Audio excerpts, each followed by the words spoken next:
We're into July, into the Big 12, and into the full swing of 2024 recruiting season. Some big stuff on the way of the Houston Cougars, we hope. Let's jump on in. You are Locked On Cougs, your daily podcast on the Houston Cougars, part of the Locked On Podcast Network, your team every day.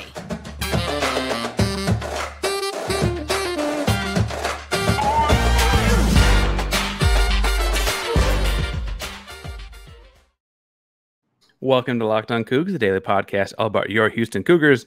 I'm your host, Houston-born teacher and coach Parker Ainsworth, and as always on these recruiting episodes, joined by recruiting expert at Locked On, Brian Smith. Brian, how are things in sunny Florida? Is it as hot there as it is here today? It was 95 in the shade here today. It was horrendous. That feels like July. We are in July. It is 95 in the shade in the south. Can I ask before we get into Houston, guys, as a recruiting analyst in July, what does July look? We're just starting July. What does it look like for a guy like yourself? I'll put it to you this way. The last podcast I did, somebody said, "How was your 4th of July?" I said, "It was good. I took about 30 minutes off." Gotcha. Well, that's how it was. And barbecue. What the heck is that? I don't get to go to that. What are you talking about? Shut up. Well, we appreciate the hard work you do. You do your recruiting all year long across the whole country, located in Florida, obviously, but looking at the whole country. We've got some interesting Houston Cougar folks to look at for you.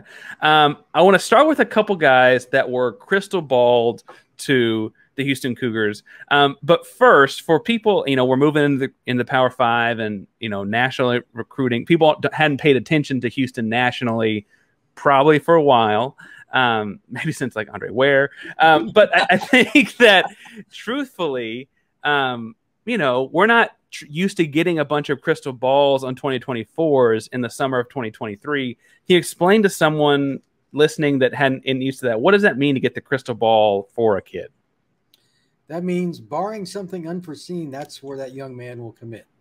Straightforward. Somebody got some information and more or less took away his thunder of announcing. I hate crystal balls with all my fiber and being, but fans want to know now. People in our society have -5 billion patience. So it's just true. And the clicks are with the inside info before kids commit. It's just the way it is. And so I say that to say that, a kid getting a crystal ball to Houston feels like they may be about to commit in the near future.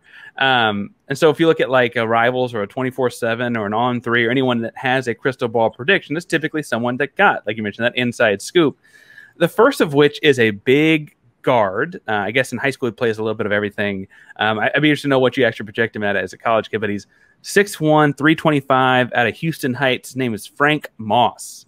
Now, I will say he is crystal ball to Houston, and in my research, you do much more of this than I am, he's also got one offer, and that is Houston, of a Division I school to mention.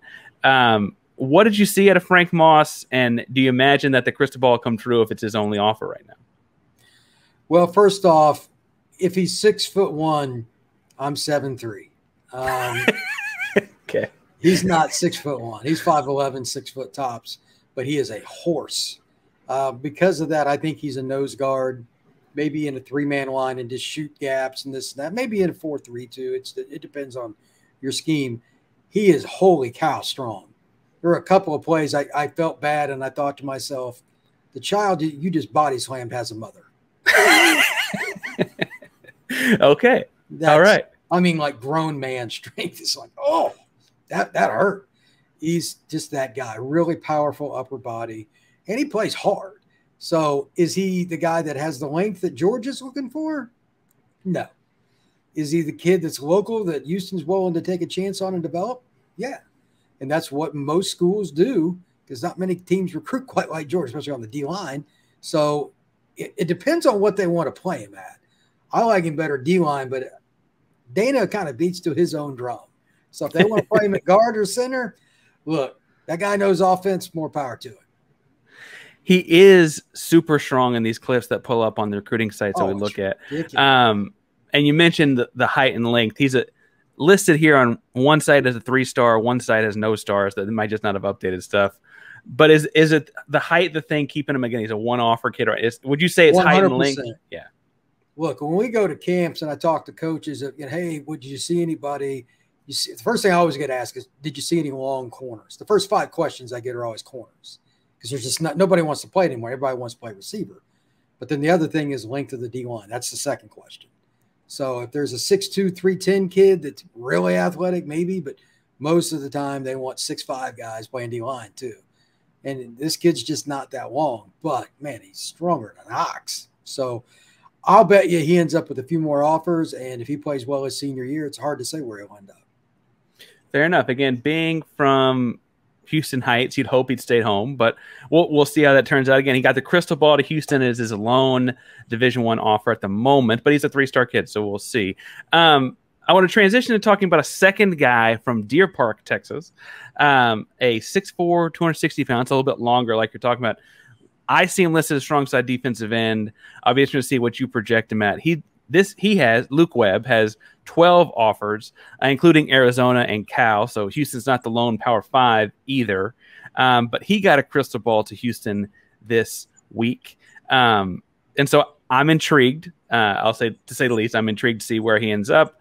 But I'll take any crystal ball I can get in July. So what are you seeing when you see Luke Webb out there?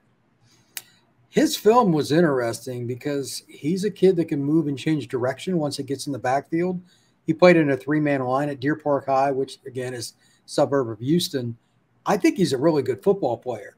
Where he's going to play kind of depends on your scheme. I don't think he's a 5 technique, meaning a power strong end at a 4-3. He's not a speed rusher. I think if he plays in a 4-3, he's got to play inside. If you play a 3-man line, then the games begin because you move guys around. You're trying to play some cat and mouse. But I think offensive line would be great for him too because he's got good feet. You can just tell by the way he's built. This is a kid that takes his diet and his training seriously. Like he looks the part. He looks like a Power 5 lineman regardless of the side of the ball. So I like him a lot. I just think he needs a year or so in the weight room. He's a redshirt kid. If he goes, the Arkansas and Texas and schools like that, they recruit you. That's what they would do. But this kid could be a multi-year starter in the SEC, in my opinion. Just depends on your scheme. So this is the kind of guy that I've said it before on your podcast. If you're going to start playing in the Big 12, you can't lose all the kids in your home area. This is a prime example. Got to get these kids. Got to get these kids. Again, has a couple of Power 5 offers. And then he also has the Tulanes and the SMUs of the world and that kind of stuff too. So he's a well-recruited kid. Can I ask before we move on to a little bit more of a game show type thing, going back and forth between a couple different guys? And we look at Luke Webb and you're looking at like offensive and defensive line. You mentioned redshirting for a year and kind of building up strength and that kind of stuff. How common would you say that is as Houston's moving into the Power 5? I feel like that's what you see across people in Texas looking at Texas high school football. All of these big linemen out of the state of Texas go and sit for a year or two, sometimes even 3, and only use 2 of the eligibility, right? Like, how common is that? It's been that way for 100 years. It's just different playing on the offensive line. Except for Orlando Pace, I've never seen a kid come out of high school that I said, well, he might be able to just, like, even then, I don't think he could have went straight to the NFL. But, I mean, he walked into Ohio State, a top 3 team, and started at offensive tackle day 1. So, there's a few exceptions, but most offensive linemen just don't have the sheer strength they need. And especially when you get to the back half of their freshman year, they get run over. The strength and conditioning program and all that the other kids have been through that they haven't, that kicks them in the backside. So they fall off a cliff in November at the latest, if not mid-October. That's why.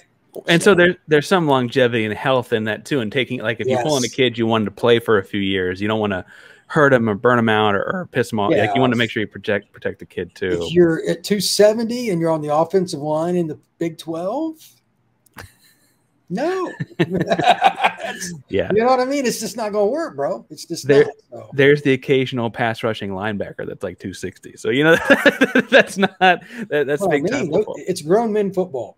Yeah. Coogs House.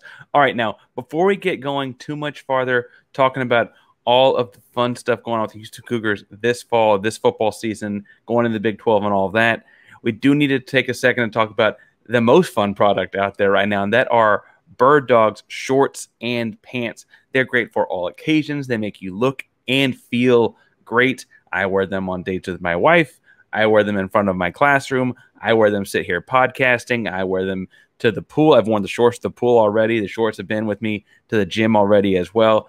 Bird Dogs are made for any and all occasions. They got stretch fabrics that make you they're tight fittings to make you look a little slimmer, but also feel stretchy and roomy at the same time. The liner inside is a must. You don't have to have it, but the liner inside is a must. Trust me and thank me later. You'll find yourself wearing Bird Dogs on all occasions. So make sure you grab a pair today. Go to birddogs.com/lockedoncollege. Use the promo code lockedoncollege. Tell them that we sent you, and they'll throw in a free Yeti style tumbler with Bird Dogs logo on the front.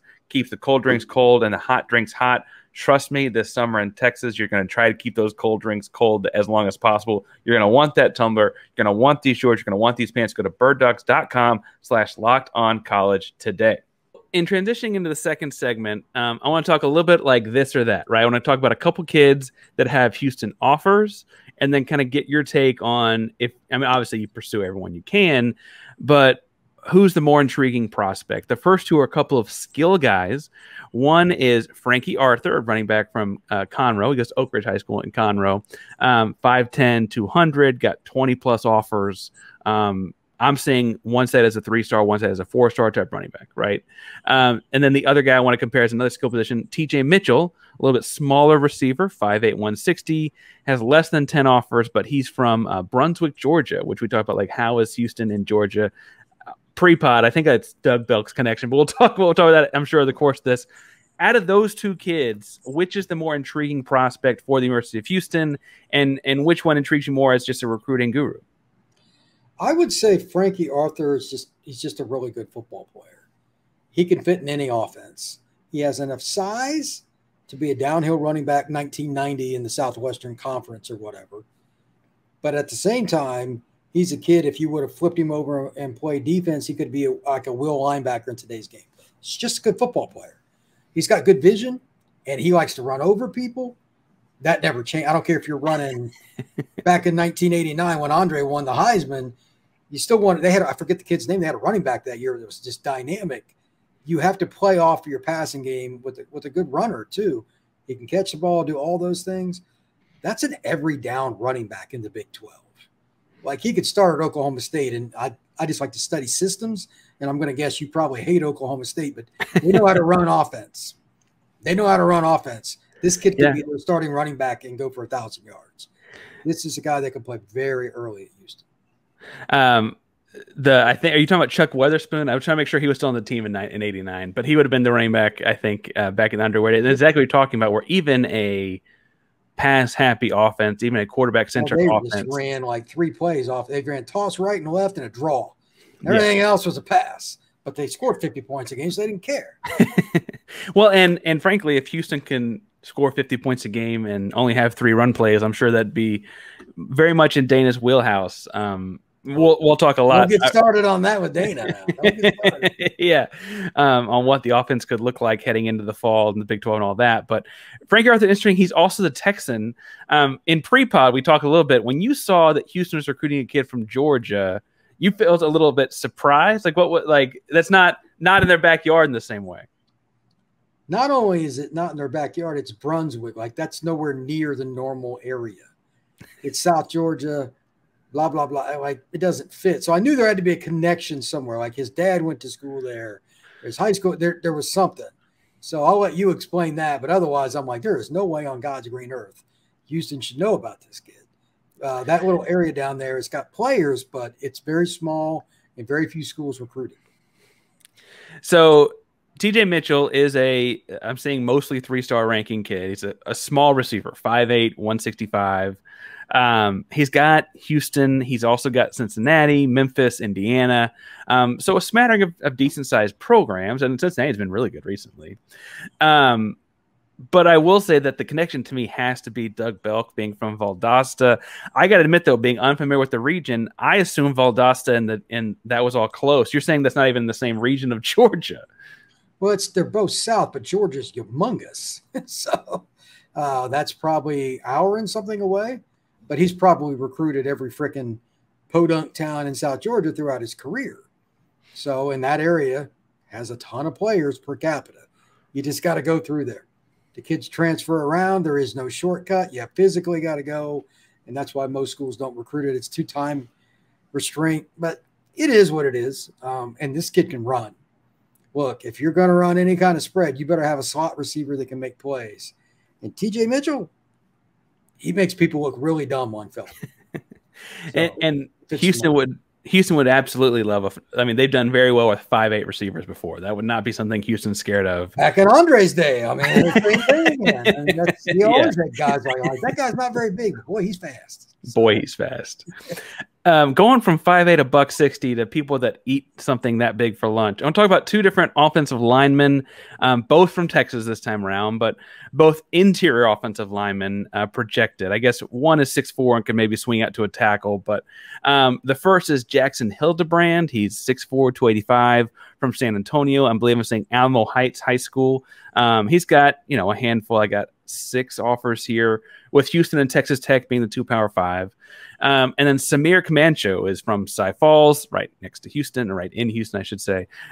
He's got nearly 30 offers, a lot more of the mid-major group of 5 stuff, but he's got Arizona State, he's got Cal, he's got Houston, he's got Kansas. He's got A&M and TCU. So he's well recruited in the state of Texas. When you look at Camacho or Hildebrand, is there any discerning difference? I mean, Hildebrand seems like a fairly under-recruited guy relative to Camacho, but they are both Houston offered, and it looks like that there may be a shot at getting one of these guys. Well, Camacho is one of those guys where I watched the film for about 4 or 5 clips, and you're like, okay, this is a really good athlete. If Houston's going to make a climb, this is the definition. I didn't watch very much of his film. I didn't have to. The best players I spend the least time with. I imagine that when Dean Smith offered Michael Jordan, it was a short recruitment. Yeah, probably fair. You know what I mean? Like, he was a McDonald's All-America, just for those you didn't know. But this kid's a really good football player, and he could play in the SEC. So guard or tackle, he can figure it out. Houston would do well. Redshirt freshman, you would put him in the lineup. That would be my guess. So might even play as freshman. Well, and at 6'4", 280, you think with a redshirt year, it gets closer to 3. Then suddenly he's Big 12 size, right? Especially as an interior guy. We mentioned before in the show over and over again, they've got to get Cy Falls kids. They've got to get kids like that in their backyards. When you say an SEC-ready lineman in the greater Houston area, that's when you've got to get Houston, I mean, the area, like right now, there are like 4 or 5 guys in the greater Houston area, just O-line, that have SEC offers that aren't just kind of like floating random. Like, they're aggressive. Like, LSU wants them, Auburn wants them, Alabama wants them, A&M wants them. Yeah, they got to get some of those at some point. This kid's on that level, like right on that cost. You can get him, you open Pandora's box. Why not you? Like, it's the next step for the step. But you got to get that first guy that SEC teams want. Who's it going to be? Maybe it's this kid. You got to open the door at some point. Got to get into that. And frankly, it's kind of interesting to see that as Houston's been in that group. When Houston got left out, we want to talk about far. You mentioned Andre. We go far back when Houston got left out of the Big 12 thing in the mid-90s. That gap has just increased, right? And so it's about shrinking that gap as Houston's getting back into competitive with those Power 5 programs. The last of these back and forths I want to go hear your thoughts on are a pair of defensive guys. Obviously, if you're going to play in the Big 12, you got to be able to stop someone from scoring because the scores get outrageous otherwise. Dalen Booker is from Dallas Kimball High School, which is a very storied program there in Dallas. And he's an interesting guy. He's got, as I see it now, 3 offers: Houston, Utah State, and Arizona State. We'll talk more about him in a moment. Or Jeremy Jackson Jr., who's from Waxahachie, the other, further south in the DFW Metroplex, but he's listed as an outside linebacker. He's also got about 10 offers: Houston, Memphis, Tech, SMU, etc. So out of those guys, which is the more intriguing prospect to you and then for Houston? Booker, and Booker. You need long corners, brother. What I always say every time I come on this podcast. And I will say it the next time if you don't give me a guy that's a corner, I'm still going to bring it up. Houston needs more guys that can play corner and have NFL ability.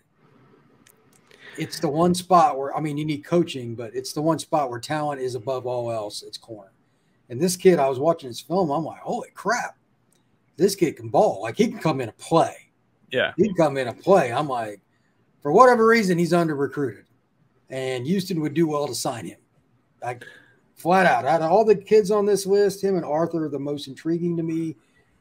Camacho would be next. But, like, this kid at corner, you can make an argument of him being number one because Houston doesn't get enough of those guys. He's got to have him. Listed at 6'1", 160. And I worked with a coach one time who had some college experience. And he said, I want guys that can run cat coverage. We're like, cat? He goes, you got that cat. That's all. And I don't know what other kinds of coverages Kimball runs, but when you watch this kid move, he can run cat coverage. You got that cat. I got that cat. We're good there, right? Yeah, he's a kid that in the SEC, they talk all these schemes and the coaching. When LSU, think about it this way: when LSU's defense is the best, what do they run?